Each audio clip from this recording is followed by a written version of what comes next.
श्री स्वामी समर्थ महाराजांना माझा नमस्कार असो. श्री साईबाबांना माझा नमस्कार असो. श्री संत गजानन महाराजांना माझा नमस्कार असो.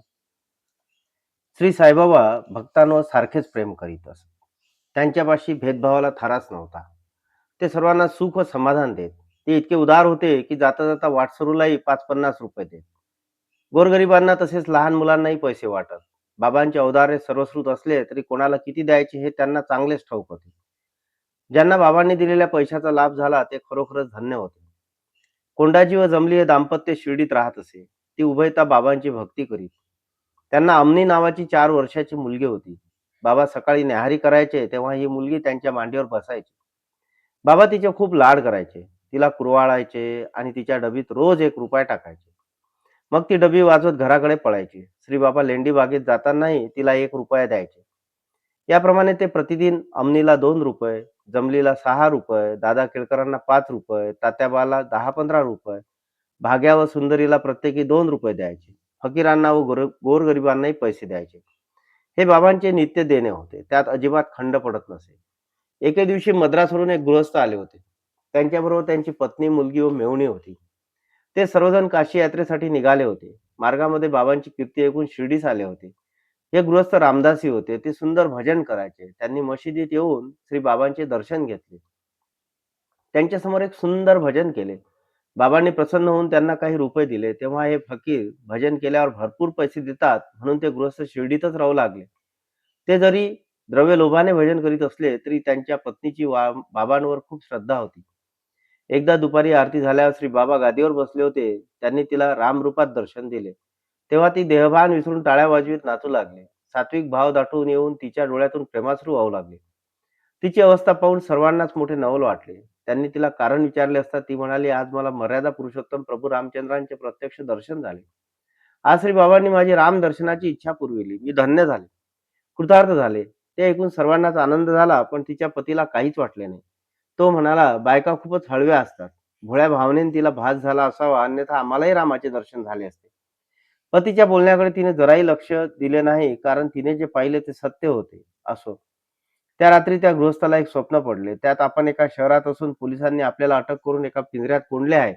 व श्री बाबा ते दृश्य लांबून पाहत आहेत असे दिसले. त्यांना पाहताच तो काकुळतीने म्हणाला, बाबा, तुमची सत्कीर्ती ऐकून आम्ही येथे आलो, मग तुमच्या समोरच माझ्यावर हे संकट का आले? बाबांनी उत्तर दिले, दूषित पूर्वसंचितामुळे तुला हे दुःख प्राप्त झाले आहे. तो म्हणाला, पण तुमच्या दर्शनाने ते नाहीसे झाले असेलच ना? बाबा म्हणाले, पण तुझी तशी श्रद्धा आहे का? त्याने होकार दिला. तेव्हा बाबांनी त्याला डोळे मिटण्यास सांगितले. त्याने तसे करताच एकदम धाड असा आवाज झाला. त्याने दचकून डोळे उघडले तेव्हा आपण बंदमुक्त झालो असून तो पोलीस रक्तबंबाळ होऊन खाली पडला असे दृश्य दिसले. तो घाबरला. बाबांकडे विस्मयाने पाहू लागला. ते म्हणाले, आता तू पूर्णपणे अडकलायस. अंमलदार आल्यावर तुलाच विचारतील तेव्हा तू काय उत्तर देशील? तेव्हा तो गयावया करीत म्हणाला, बाबा, सोडवा या संकटातून.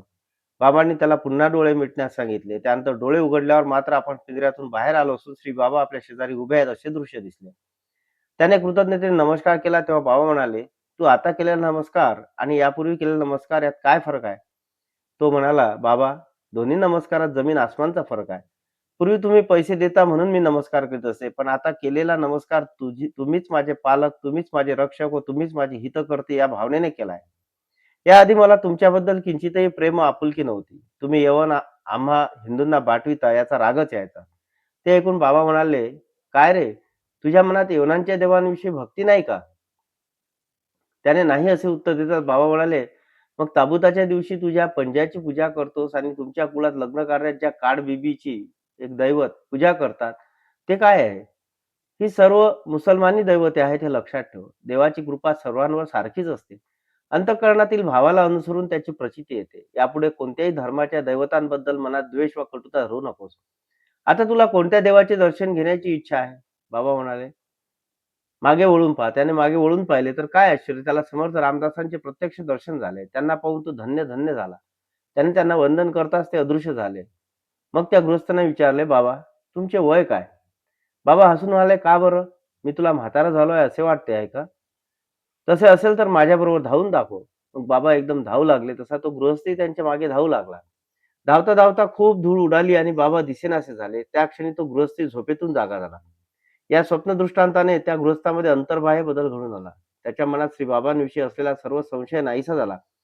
दुसऱ्या दिवशी तो भक्तिभावाने त्यांच्या दर्शनास गेला. त्यांनी त्याला बर्फी व ₹2 देऊन काही दिवस येथेच राहा असे सांगितले. काही दिवसांनी तो पुढील प्रवासास निघाला तेव्हा बाबांनी त्याला अनेक आशीर्वाद दिले. बुद्धिप्रसाद देऊन त्याला प्रेमाने निरोप दिला. बाबांच्या कृपेने त्याची काशी यात्रा विघ्न पूर्ण झाली. तो सुखरूप घरी परतला.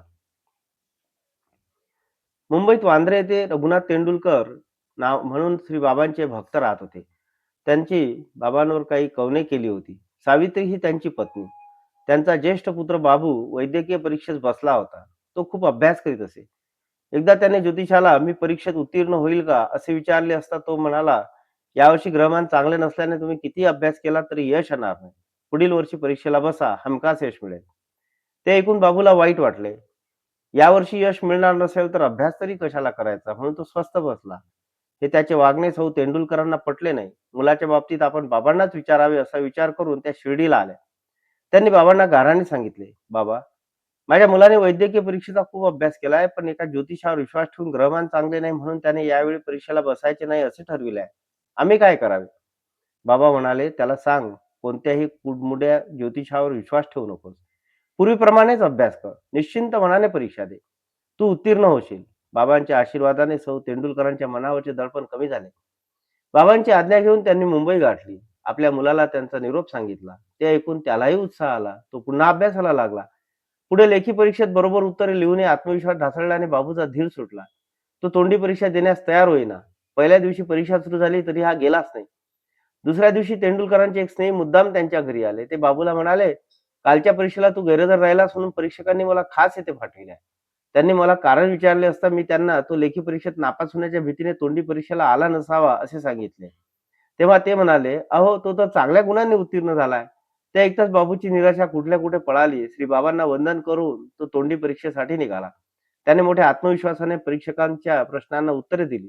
त्या परीक्षेचा निकाल जाहीर झाला तेव्हा बाबूला उत्तम गुण मिळाले होते. ही सर्व श्री बाबांची कृपा.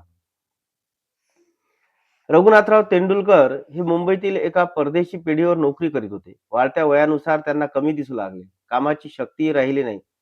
त्यांनी काही दिवस विश्रांती घेऊन पाहिली पण काहीही उपयोग झाला नाही. त्यावेळी सरकारी नोकरांना निवृत्ती वेतन दिले जायचे.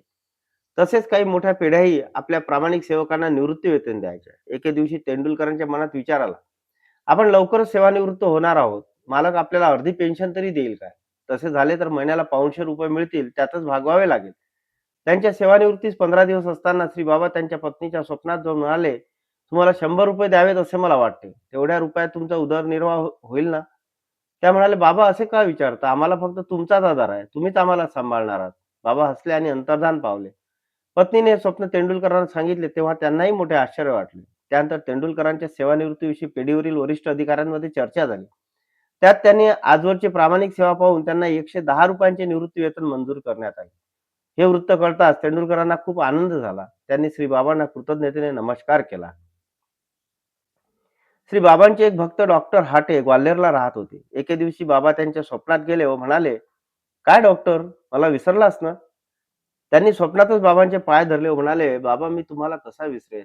मग त्यांनी पूजा साहित्य, शिधा, काही द्रव्य दक्षिणा व स्वतःच्या मळ्यातली ताजी वालपापडी अशी सर्व सामग्री एका सुपात भरली आणि ती बाबांच्या हाती देऊ लागले. तेवढ्यात त्यांना जाग आली. सकाळी डॉक्टर हाटेंनी आपल्या मुंबईतील मित्राला एक पत्र लिहिले. त्याला स्वप्न दृष्टांत कळविला. म्हणाले, मी नोकरीनिमित्त ग्वाल्हेरात अडकलो आहे. सवड मिळता शिर्डीत जाईनच, पण तत्पूर्वी स्वप्न दृष्टांताला अनुसरून त्या सर्व वस्तू बाबांना द्याव्यात अशी माझी इच्छा आहे.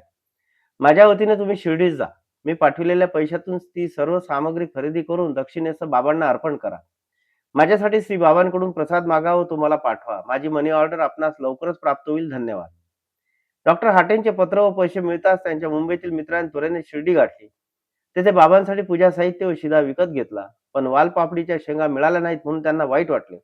तेवढ्यात एक बाई डोक्यावर भाजीची टोपली घेऊन आली. तिला विचारणा केली असता तिच्यापाशी वालपापडीच्या शेंगाच असल्याचे कळले. तेव्हा त्यांना खूप नवल वाटले. आपल्या मित्राची इच्छा पूर्ण होणार म्हणून आनंदही झाला. त्यांनी त्या सर्व शेंगा विकत घेतल्या. मुक्कामी गेल्यावर त्यांनी ते सर्व साहित्य एका सुपात घेतले आणि श्री बाबांना दक्षिणेसह अर्पण केले.